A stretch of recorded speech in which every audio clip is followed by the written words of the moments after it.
سلام دوستان، خوش اومدید به کانال خودتون تخم مرغ.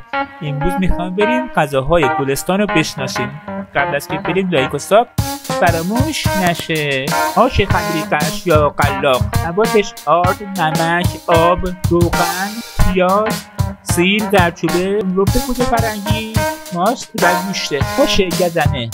موادش گندم، لوبیا، نخود، عدس، چغندر، باقالا، سیر، جعفری، گیشنیز، کدو حلوایی، ماست، زردچوبه و نمکه. آش خمیر، موادش نخود، لوبیا، ماش، رشته، گوشت، کدو، سبزی آش، آلوچه یا ترشی انار و حلواهای دلخواه. تو آش موادش برنج، سبزی، سیر خام، اسفناج، نعنا و دوغه. شیر آش موادش شکر، شیر و برنج. خورشت اسفناج ماش یا پتی خارش، موادش ماش، لوبیا چشم بلبلی، اسفناج، کدو تنبل، حبه سیر، رب انار، آرد سفید، نمک، فلفل و زردچوبه. خورشت ساک موادش گوشت، نخود، پیاز، اسفناج، آب نارنج، روغن، زردچوبه، آرد، حبه سیر، نمک، فلفل و آب.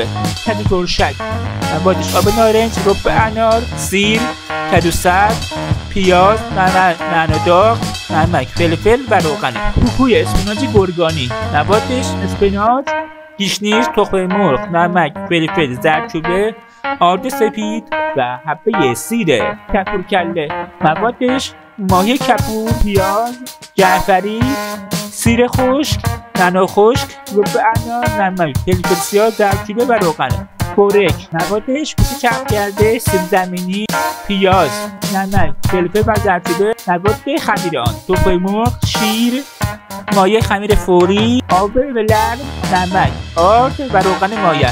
گولامه موادش برنج میدونه، روغن حیوانی یا مخلوط روغن و کره، شکر، خلال بادام و پسته برای تزیینه.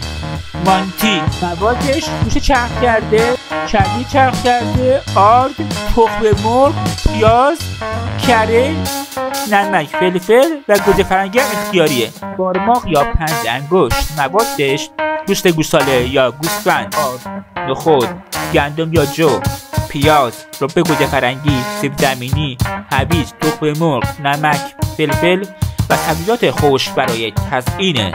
بارانی کدو موادش کدو سبز، ماست، زعفران، روغن، گیشنیز، نمک، فلفل و نعنا خشک برای تزیین. بارانی اسفناج موادش اسفناج، ماست، حبه سیر، گردوی خرد شده، نمک، فلفل، زردچوبه و گل محمدی برای تزیین. دوستان مرسی که همراه هم بودید. لایک و ساب فراموش نشه. کامنت هم بذارید. دوستتون داریم. تا بعدی بدرود.